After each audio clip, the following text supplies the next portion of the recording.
Welcome to BSc Statistics students.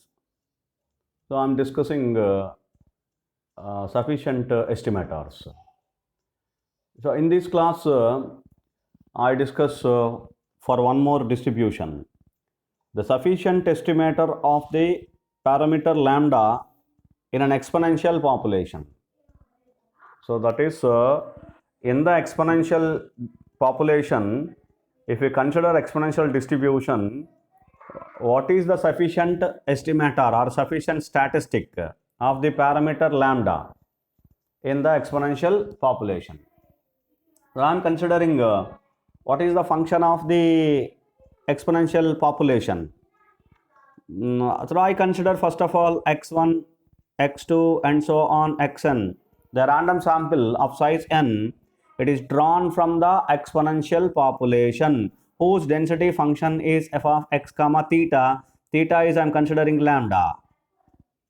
Theta is the population parameter I am considering lambda. So f of x comma lambda. So now I write so that is from the population, that is exponential population, we have drawn one particular sample, that is x1, x2, xn are observations of that particular sample, which are drawn values from the population, right? Therefore, with the probability function, I am considering f of x comma lambda. Now I consider f of xi comma lambda. It is a probability density function of exponential distribution.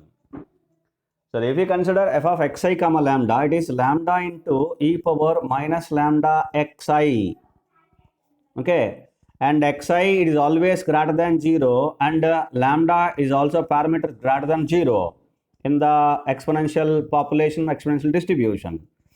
So here it is true for all I, that is we consider this, the same function is going to be considered for all xi, x1, x2 and so on xn.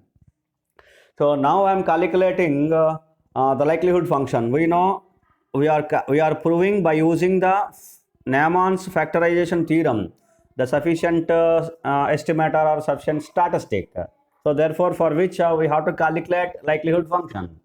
So the likelihood function L is going to be calculated by, the formula is f of x1 lambda. If x1, x2 and so on xn are independent, then f of x1 lambda, f of x2 lambda multiplied by f of xn lambda. So since the joint density function can be expressed as a product of their individual or marginal density functions if they are independent, x1, x2 and so on xn, for example, n random variables, they are independent. Since they are independent, because it is a random sample, they are independent, therefore we can express like this. We can express as a product.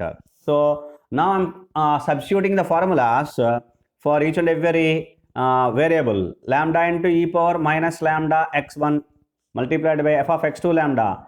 Lambda into e power minus lambda into x2 multiplied by lambda into e power minus lambda into xn. Right, this is what the formula, that is if you substitute the formula, we get this. And now you have to multiply lambda into lambda into lambda. How many lambdas are there? N. So therefore lambda power n. And e power minus lambda x1, e power minus lambda x2, e power minus lambda xn. So we can take common as e power minus lambda and the power and multiplied by x1 plus x2 plus and so on plus xn. So therefore it is equivalent to be, I am writing lambda power n into e power minus lambda into summation I is equal to 1 to n xi. Right. So therefore, so if you consider the L should be expressed as in this particular form, L should be expressed as likelihood function. It is a function of the parameter theta, here lambda, and t of x. Here I consider summation xi. Summation I is equal to 1 to n xi. It is a function of x and lambda multiplied by h of x. It is a function of x only. It is independent of the parameter lambda. It should be independent. Like that, if you express any likelihood function, the likelihood function of the respective distribution and the population, then summation xi, for example t of x, the T of x, if you consider the summation xi here in this particular problem, the T of x is equal to summation xi will be the sufficient estimator. That is, actually the L formula is g of theta into T of x, theta g of the function of, that is g of theta T of x multiplied by h of x. Multiplied by h of x. We are considering T of x is equal to summation I is equal to 1 to n xi and theta is equal to the parameter lambda. So therefore, if you consider in this particular expression, because it is L, in this expression, if I consider g of the function, the parameter and the function, the parameter I consider lambda and the function I consider summation I is equal to 1 to n xi is equivalent to be lambda power n into e power minus lambda into summation I is equal to 1 to n xi. And what is h of x? The I consider h of x is equal to 1. What is h of x? H of x, there is no particular function of x independently here. So hence I consider h of x is equal to 1. There is no function of x here, which is only the function of x and not depending on the lambda. That is independent of lambda.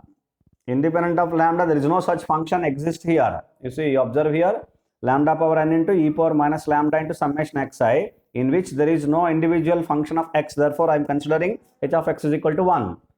So therefore, g of lambda into g of lambda and summation xi is equal to lambda power n into e power minus lambda summation xi. I have considered this is the one function, and h of x is equal to 1. Therefore, we have expressed L is equal to g of lambda summation xi multiplied by h of x. Therefore, by using factorization theorem, summation I is equal to 1 to n xi, summation I is equal to 1 to n xi, this is T of x, is a sufficient